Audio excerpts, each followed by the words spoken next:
অনেকে এই মাছটাকে চেনো না, আবার অনেকে চেনো। হ্যাঁ, এই মাছটা হচ্ছে বান মাছ। এই মাছটা আমার ছেলেমেয়ের বড় প্রিয়। তাই আজকে তোমাদের দেখাবো এই মাছটা কিভাবে কাটতে হয় আর কিভাবে রান্না করতে হয়। নমস্কার, সকলকে স্বাগত। চলে এসেছি বান মাছ কাটা। বান মাছের পিঠের ওপরে যে সরু সরু সরু কাঁটা থাকে সেটাকে আগে প্রথমে কেটে নিতে হয়। তারপরে কি করতে হয়, এটা একটু উনুনের ছাই নিতে হয়। ছাই ছাড়া কিন্তু কাটা যায় না। ছাই দিয়ে ভালো করে আঁশটাকে এদিক আর ওদিক করে ছাড়িয়ে নিতে হয়। দিয়ে পেটের নিচে একটা বড় কাঁটা থাকে, সেই কাঁটাটাকে কেটে নিতে হয়। নেয়ার পর ভালো করে গায়ের যে আঁশটা আছে আঁশটাকে ভালো করে ছাড়িয়ে নিতে হয়। আঁশ যদি না ছাড়ায় তাহলে কিন্তু নদীর জলের একটা শ্যাওলার একটা গন্ধ থাকে, সেই গন্ধ থাকবে। আর সবথেকে বড় কথা, ধোয়ার সময় ভালো করে ঘষে ঘষে এটাকে ধুয়ে নিতে হয়। দর্শক বন্ধু, এটা খুব জ্যান্ত টাটকা মাছ পাওয়া যায় না। এটা নদীতে একটা প্রসেস করে ধরা হয়, তার জন্য এই মাছটা একটু যেগুলো বরফের মাছ যেমন গন্ধ গন্ধ হয় তেমন গন্ধ গন্ধ। তার জন্য কি, আমরা ছোটোবেলায় যখন আমার বেশ মনে আছে, বিকেলবেলায় মাছ কিনতাম, তো ডাইরেক্ট একদম নদী থেকে আসতো, এসে টাটকা মাছ কিনতাম। তখন কিন্তু কাঁচায় রান্না করতাম, যেমন ইলিশ মাছ রান্না করে ঠিক তেমন। কিন্তু এখন যেহেতু একটু দেরিতে কেনা হয়েছে, ধরার অনেক পর ও বাজারে নিয়ে আসে, তার জন্য কী করতে হবে, একটু ভেজে রান্না করতে হবে।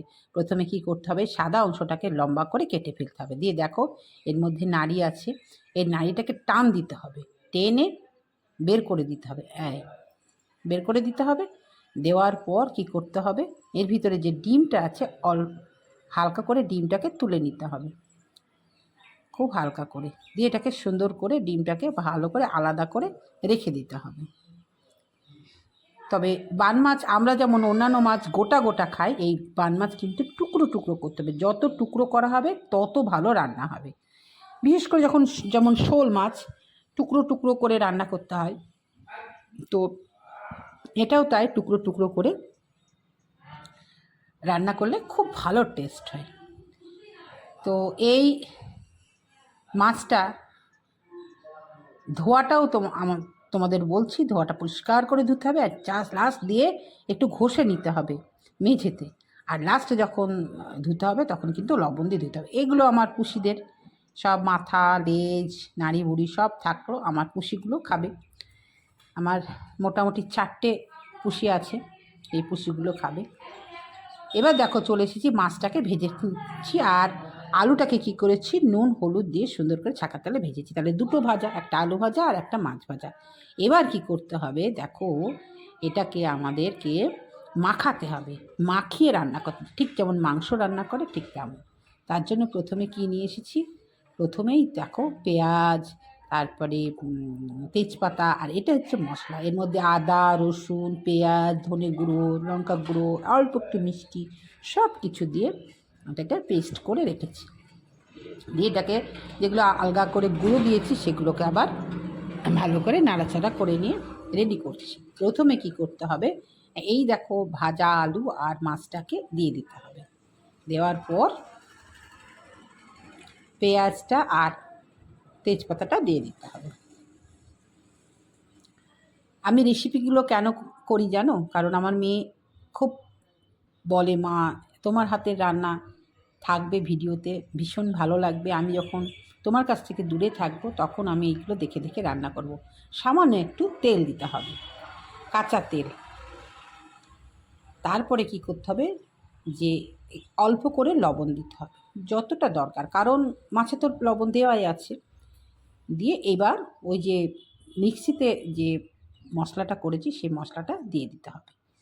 আজকে একটু শরীরটা খারাপ, তার জন্য মিক্সিতেই মশলাটা করেছি, তবে হাতে বেটে করলে টেস্টটা খুব ভালো হয়। মশলার মধ্যে টমেটোও দেওয়া ছিল। সব কিছু দিয়ে এবার ভালো করে মিক্সড করতে হবে।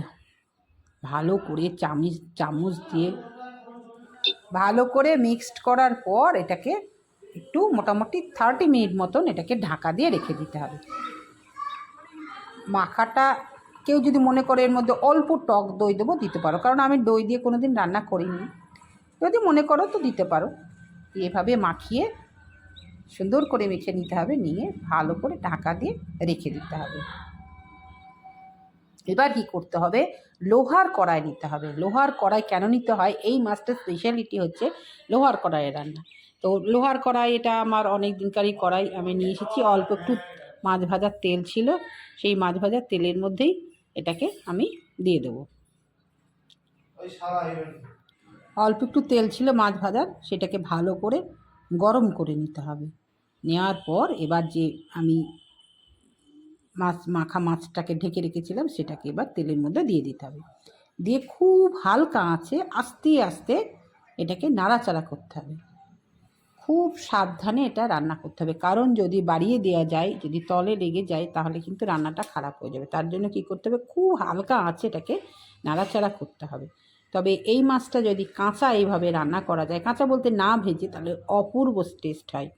তো আজকে দর্শক বন্ধু আমি তো বলেই দিলাম, কাঁচাটাও করতে পারো আবার ভেজেও করতে পারো। এবার মশলাটা কষানো হচ্ছে, এবার জলটা বাঁদিকে গরম করতে দিচ্ছি। জলটাকে ভালো করে ফুটিয়ে নিয়েছি, টকবক করে ফুটিয়ে নিয়ে দেখো ফুটছে, নিয়ে এবার আমি তো এটাকে ঢেলে দিতে হবে, ঢেলে দিয়ে ফুটতে দিতে হবে। যত ফুটবে তত টেস্ট হবে। এবার দেখতে হবে যে লবণ লাগবে কিনা, তারপরে একটু লবণ দিয়ে দিতে হবে।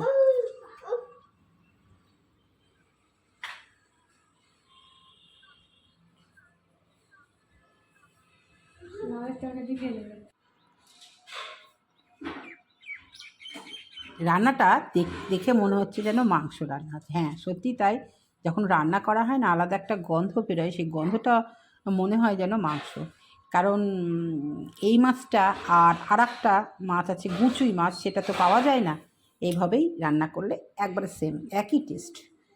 এভাবে ঝোলটাকে ফুটিয়ে নেওয়ার পর ঠিক নামাবার আগে গরম মশলার গুঁড়ো দিয়ে দিতে হবে।